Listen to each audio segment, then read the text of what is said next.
To punish the perpetrators of the ghastly Pahalgam attack, Indian forces carried out precision strikes on 9 terror targets in Pakistan.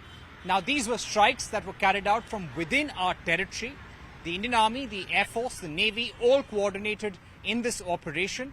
The Army and the Air Force struck 9 Lashkar-e-Taiba, Jaish-e-Muhammad and Hizbul Mujahideen camps in Pakistan. Some were within 15 to 25 kilometers of the Indo-Pak border. Some were 100 kilometers away from the Indo-Pak border. We are learning from sources that the army used artillery guns and drones to strike 7 terror camps. The Indian Air Force used fighter jets to carry out strikes on Pakistani terror groups as well, and this was in 2 locations. There has been heavy firing as a result by Pakistan. Let's also tell our viewers that the operation happened post-midnight, around 1 a.m. in the night, for about 20 to 25 minutes.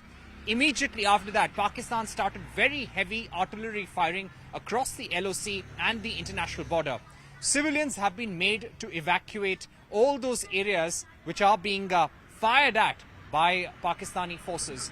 8 civilians have died tragically on the Indian side as a result of Pakistani firing. 2 have been injured. Indian forces are retaliating effectively.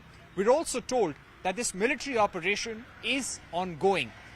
We have told the world, in fact, shortly after the operation, NSA Ajit Doval spoke to his counterpart in the US, National Security Advisor Marco Rubio, and explained the intention behind this retaliatory strike. We made it clear through several press statements that this attack was non-escalatory in nature. It was not aimed at civilians, not aimed at army installations or any important economic installation in Pakistan. All it was aimed at was terror groups. So this was a calibrated, non-escalatory strike by India, and our intention was to break the backbone of terror groups which are targeting India from Pakistani soil. And sources telling us, and the government has gone on record to say, that these terror camps have been completely eliminated. We've also spoken to countries like Saudi Arabia, United Kingdom, Russia on the phone to explain why we have taken this action. So India taking several measures economically, diplomatically and militarily to hurt Pakistan's ability to carry out terror attacks. All this is not over. India is also prepared in case Pakistan escalates the situation. For example, there are mock drills happening all across the country for civil preparedness. There are civil defense streams which are being trained, which are being tested for their response time in case of a hostile attack. So exercises are being simulated. There will be air raid sirens which will be going off in different parts of the country. Evacuation plans will be tested. So all of that is happening. Why? Not because India is looking for war, but because we have carried out a precision calibrated strike on terror groups. But at the same time, you cannot avoid the fact that there can be an escalation and Pakistan can try and escalate things. So if things go wrong and if there is a full-blown conflict, India needs to be prepared. So this sense of alertness will continue. As a precautionary measure, a notice to airmen has been issued to shut the airspace along the civilian airspace and airports along the border.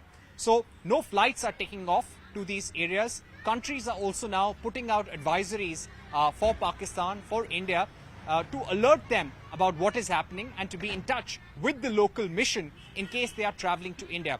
So this definitely is a tense situation we have found ourselves in. But the Indian government for the moment saying that we've done our bit. You forced us into carrying out these military strikes against Pakistan terror groups. You tested our patience. You hurt our civilians. This was a brazen attack where you questioned people about their faith and attacked them point blank. These were civilians. There was no army. There was no security there. And therefore, this strong counter-terror operation will continue. And possibly there could be more updates on India's counter-terrorism operations and military operations under Operation Sindoor over the next few days.